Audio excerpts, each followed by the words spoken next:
Bidadi township ಯೋಜನೆ ವಿರೋಧಿಸಿ JDS ಪಾದಯಾತ್ರೆಯನ್ನು ಹಮ್ಮಿಕೊಂಡಿದೆ. ಎರಡನೇ ದಿನಕ್ಕೆ ಕಾಲಿಟ್ಟಿದೆ ಜೆಡಿಎಸ್ ನಾಯಕರ ಪಾದಯಾತ್ರೆ.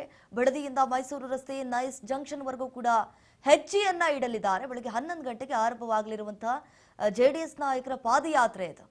ಎರಡನೇ ದಿನದ ಪಾದಯಾತ್ರೆಗೆ ಮಾಜಿ ಪ್ರಧಾನಿ ಎಚ್.ಡಿ. ದೇವೇಗೌಡರು ಕೂಡ ಸಾಥನ್ನ ನೀಡಲಿದ್ದಾರೆ.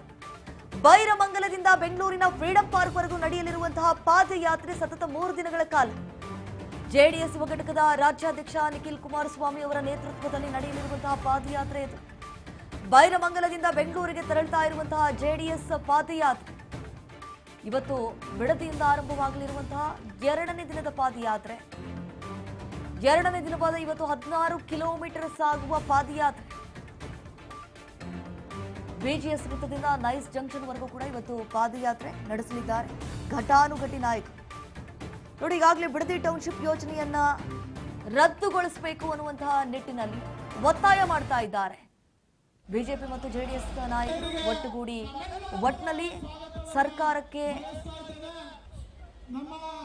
ಒತ್ತಡವನ್ನು ಹಾಕ್ತಾ ಇದ್ದಾರೆ. ಇದನ್ನು ಆದಷ್ಟು ಬೇಗ ರದ್ದುಗೊಳಿಸಬೇಕು, ನಮ್ಮ ಭೂಮಿ ನಮ್ಮ ಹಕ್ಕು ಅನ್ನುವಂತಹ ಘೋಷಣೆಯನ್ನ ಕೂಗಿ ರೈತರಿಗೆ ನ್ಯಾಯ ಸಿಗಬೇಕು ಅನ್ನುವಂತಹ ನಿಟ್ಟಿನಲ್ಲಿ ಸಾಕಷ್ಟು ರೀತಿಯಾದಂತಹ ಕೆಲಸ ಕಾರ್ಯಗಳು ಕೂಡ ನಡೀತಾ ಇದೆ. ರೈತರ ಪರವಾಗಿ ನಿಂತ್ಕೊಂಡಿದ್ದಾರೆ. ಯಾವುದೇ ಕಾರಣಕ್ಕೂ ಆ ಬಿಡದಿ ಟೌನ್ಶಿಪ್ ಯೋಜನೆಯನ್ನ ಇಲ್ಲಿಗೆ ಕೈ ಬಿಡಬೇಕು, ನೀವು ಅದನ್ನ ಮುಂದುವರಿಸಬಾರದು ಅನ್ನುವಂಥದ್ದು ಇಲ್ಲಿ ಜೆಡಿಎಸ್ ನಾಯಕರ ಒತ್ತಾಯ. ಯಾಕಂತಂದ್ರೆ ರೈತರು ಪಾಪ ಗೋಳಾಡ್ತಾ ಇದ್ದಾರೆ. ತಮ್ಮ ಫಲವತ್ತಾದಂತಹ ಭೂಮಿಯನ್ನ ಬಿಟ್ಕೊಡಕ್ಕೆ ಅಷ್ಟು ಸುಲಭದ ಮಾತಲ್ಲ ಅದು. ಹಾಗಾಗಿ ಇವತ್ತು ನಡೆಯಲಿರುವಂತಹ ಪ್ರತಿಭಟನೆಯಲ್ಲಿ, ಈ ಒಂದು ಪಾದಯಾತ್ರೆಯಲ್ಲಿ ಎಚ್.ಡಿ. ದೇವೇಗೌಡರು ಕೂಡ ಸಾಥನ್ನ ನೀಡಲಿದ್ದಾರೆ.